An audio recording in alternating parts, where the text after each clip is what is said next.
బతుకుతారు, మనం ఇన్ని సినిమాలు షూట్ చేస్తే ఇంతమంది బతుకుతారు అంటే వాళ్ళ బతుకు తెరుగును చూసేవాళ్ళు, పబ్లిక్ ఎంటర్టైన్మెంట్ చూసేవాళ్ళు, ప్లస్ వాళ్ళ సంపాదన చూసేవాళ్ళు, ఆదాయం. ఒకళ్ళకి ఒక నిర్మాత నష్టపోతే వీళ్ళ జేబులోంచి డబ్బులు ఇచ్చినవి ఉన్నాయి, లేదా ఇంకో సినిమా ఫ్రీగా చేసినవి ఉన్నాయి.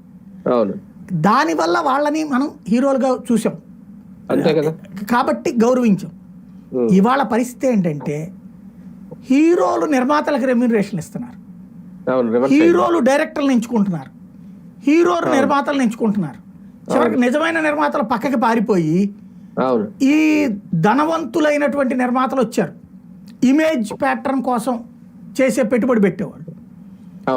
దాంతో ఏమైపోయింది, బాగా సంపాదన రుచి మరిగింది. ఈ సంపాదన రుచి మరిగాక ఏ స్థాయికి వచ్చారంటే అందరిగాడికి పిండుకుందాం.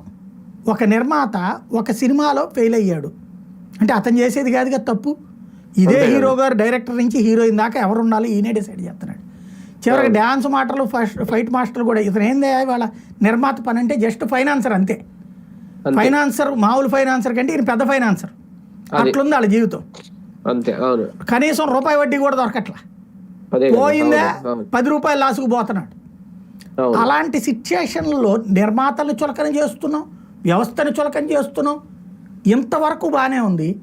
చివరికి నిర్మాతలకు రెమ్యూనరేషన్లు ఇచ్చే స్థాయికి వచ్చారు హీరోలు, డెమీ గాడ్స్. వాళ్ళకి వాళ్లే దైవాంశ సంభూతుల కింద భావించుకోవడం పెరిగిపోయింది. వీళ్ళని అలాగా ప్రొజెక్ట్ చేసేటటువంటి మీడియా